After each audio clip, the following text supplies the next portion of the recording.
asked to analyze the function and sketch the graph of y equals x to the fourth minus 3x cubed plus 3x squared minus x. First, we want to look at the domain. It is a polynomial, so it is all real numbers. Then we look at for x and y intercepts. For our y-intercepts, we plug 0 into the equation for x, and we get y equals 0, and we get x equals 0 for our x-intercept, which then will show that the graph will go through the origin.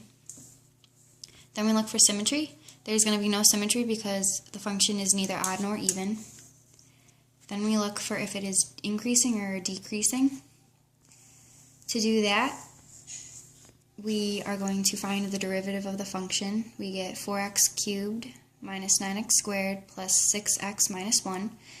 If you look at it and you see that if you plug a 1 into the function and you find the value, you end up getting 0 for your function. So 1 is a value that we can use, so we can factor out x minus 1. And then we're left with 4x squared minus 5x plus 1, and that can be factored further into x minus 1 times 4x minus 1 times x minus 1. Then we look for our critical numbers, and we set these the parentheses equal to 0, and we get x equals 1 and x equals 1/4. We do not have any values that do not exist because it is a polynomial. Then we can set it up on a number line. I put 1/4 and 1 on a number line, and you put the parentheses on the side. So if you plug in 10, which is above 1, 0.5, which is in between 1/4 and 1, and 0, which is less than 1/4, and you plug those numbers into these equations, you get 0 minus 1 is negative, 0.5 minus 1 is negative, 10 minus 1 is positive, 4 times 0 minus 1 is negative, 0.5 times 4 minus 1 is positive, 4 times 10 minus 1 is positive, and then these two are the same, so they're going to have the same values. Altogether, we have negative, positive, positive, which means that negative is going to decrease, increasing and increasing. We're going to have a local min right here at 1/4, x equals 1/4.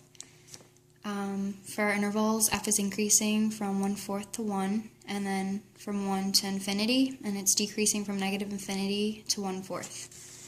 Right, we have a local min. To find our local min, we plug 1/4 into our original function, and we get negative 27 over 256, which is about negative 0.1. We're going to need this value.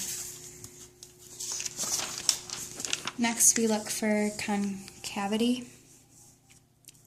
For that, we need to find the second derivative, which we get 12x squared minus 18x plus 6. We can factor out a 6 for 2x squared minus 3x plus 1, and then we can factor that further into 2x minus 1 times x minus 1. We set the parentheses equal to 0, and we get x equals 1/2 and 1, and at those two x values, it is going to change concavity. To figure out if it's up or down, we put these numbers on the number line as well. I'm going to put 10 here, 0.75 here, and 0 here. And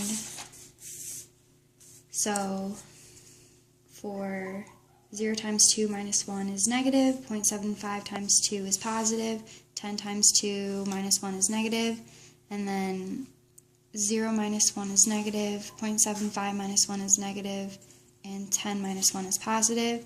Altogether, we get positive, negative, positive. It's concave up, concave down, concave up. It's concave up from negative infinity to 1/2, and then from 1 to infinity, and then it's concave down 1/2 to 1. Inflection, then we use our values for our inflection points. 1/2, you plug that into the equation, the original equation, you get negative 1/16, which is about negative 0.06, and you plug 1 into the original equation and you get 0. We're going to need those values to graph it. To sketch the graph, okay, so I made my number line go by ones. So from negative infinity until 1/4, this is 1/4, it is decreasing and concave up. and then from 1/4 to 1, it is increasing in concave down, and then from 1 to infinity, it's increasing in concave up.